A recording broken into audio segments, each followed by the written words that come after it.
The year was 1986 and a mysterious package was just delivered to an address in Ikeja, Lagos, Nigeria. The man to whom this package was addressed to was having a meeting with a very close friend. As soon as he opens the package, it explodes. And just like that, one of Nigeria's most prominent journalists, Dele Giwa, was assassinated.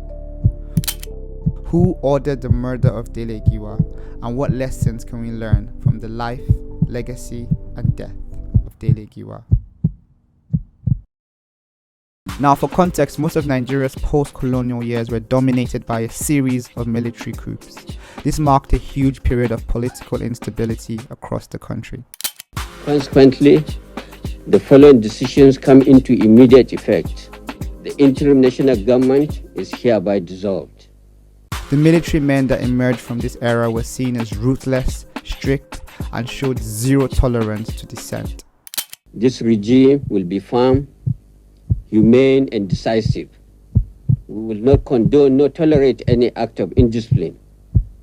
Any attempt to test our will be decisively dealt with.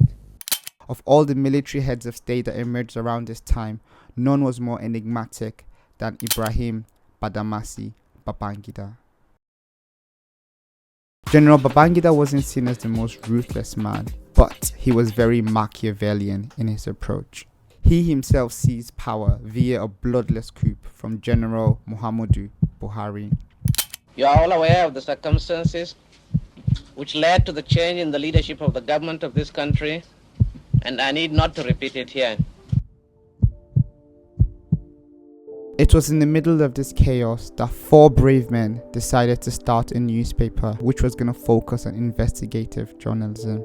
In 1984, Giwa, along with Ray Epu, former editor of the Sunday Times, Dan Agbese, editor of the New Nigerian newspaper, and Yakubu Muhammad, editor of National Concord, founded a news magazine called Newswatch.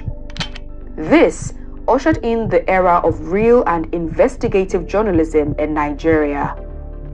Newswatch was a bold and untried venture in Nigerian journalism. It was a magazine that would dig so deep in its gathering of information and publish without trepidation that it became a pain in the neck for both the Muhammadu Buhari and Ibrahim Babangida-led military regimes.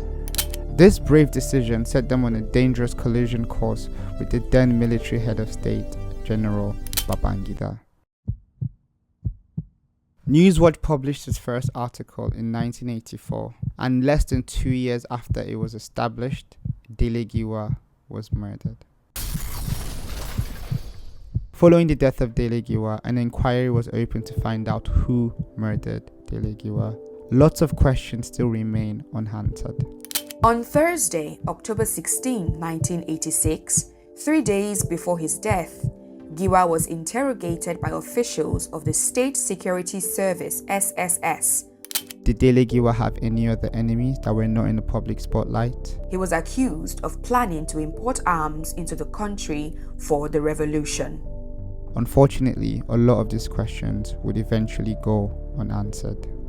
The years following Dele Giwa's assassination was very turbulent for Newswatch. The publication continued for several years, but due to the changing media landscape, soon became lost to the archives of history. Dele Giwa is succeeded by 4 children, who have all chosen to remain largely anonymous. This is in sharp contrast to the life that was lived by their father. Babangida is still alive as at the time of recording this video, although there's a lot of speculations about his health. Researching the story, I'm reminded of a quote: "All men die. Whether today be mine, tomorrow be yours, or tomorrow be mine, today be yours, it matters not." Knowing how the story ended, if you were put in the shoes of Dele Giwa, would you have made the same decisions? Let me know your thoughts in the comments below, and make sure to like, share and subscribe.